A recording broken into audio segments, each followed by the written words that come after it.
Let's start with this. Most of what you think you know about Vikings is wrong. The horned helmets never existed. That was invented in the 19th century for theatrical productions. The berserkers weren't high on mushrooms. That's a modern myth. And the word Viking wasn't actually an ethnicity or a people. It described an activity. To go Viking meant roughly the same thing as to go raiding. A Norwegian farmer became a Viking in the summer and went back to plowing his fields in the fall. But here's what was true. Life on a longship was so brutal that most of us wouldn't last a week. Your typical Viking warrior was a young man in his early 20s with no land and no real prospect. In Scandinavia, land passed to the eldest son.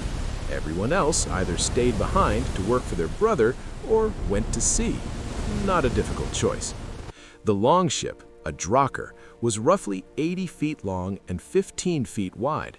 Between 20 and 40 men lived in that space for months with no toilet, no roof, no room to stand upright under the tarp.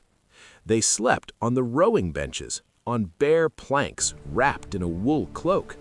When it rained, they stretched a leather canopy over part of the deck. Underneath it, it was dark, wet, and smelled so bad that a modern person would probably pass out within the first few minutes. But people in the 9th century had different standards when it came to smell. The food was the kind of thing that today you wouldn't eat even in the most extreme survival situations.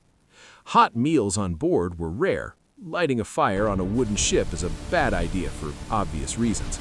The diet consisted of dried fish, cured meat, and bread so hard you had to soak it in water first or risk breaking a tooth.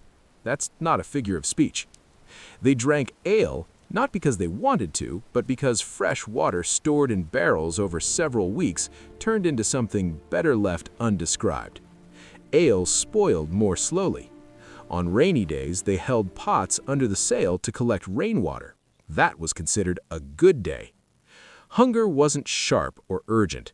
It was background noise, a dull feeling in the stomach that was simply always there and that you stopped fighting by the end of the first week.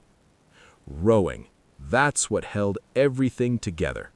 On windless days, and there were plenty, they rowed for 8, 10, sometimes 12 hours straight. 2 men to an oar, switching off every hour or so. The palms turned into solid callus. The back stopped straightening out properly. The shoulders burred so badly it was hard to sleep at night. And then the wind came up. They raised the square wool sail, pulled in the oars, and the ship accelerated so fast that spray flew all the way to the stern. That was the moment. That's what it was all for. Boredom, by the way, was a serious problem, and historians almost never write about it. Weeks on the open sea, the same 30 faces every single day. To keep from losing their minds, they played dice, wrestled on the stern deck, told sagas. They repaired gear. It took time and kept your hands busy, which kept your head quiet. The older men told stories, not entertainment, but practical knowledge. How to read an approaching storm from the color of the horizon. How to tell land was near from the behavior of birds. How to navigate by stars in northern latitudes. That was their education. Oral, slow, no books involved, but surprisingly effective. Navigation is the part that still earns genuine respect from maritime historians. No compasses existed. Maps were rough and inaccurate. The navigator held the course using the sun, the stars, wave direction, the color and smell of the water.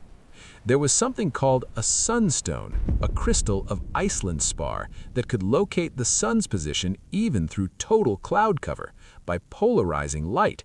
It sounds like fiction, but in 2013, physicists confirmed it actually works. The navigator kept the entire route in his head.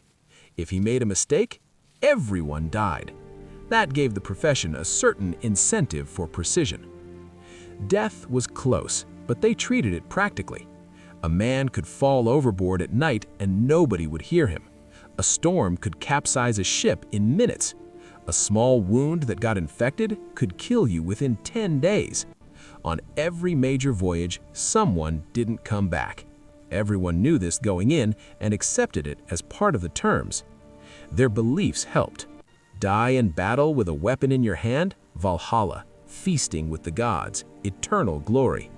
Die of illness or drown, the gray realm of hell. No war, no feast, no meaning. So even dying of blood poisoning, a man would try to grip a knife in his fist, not symbolically, literally. And yet, it worked. The average life expectancy of a Viking warrior was around 40 years. Not much, but in those 40 years, he saw the shores of Ireland, Iceland, Greenland, North Africa, and some of them North America, 500 years before Columbus, on a wooden ship without a compass, running on dried fish and sour ale. Worth keeping in mind the next time you complain about an uncomfortable seat on a plane.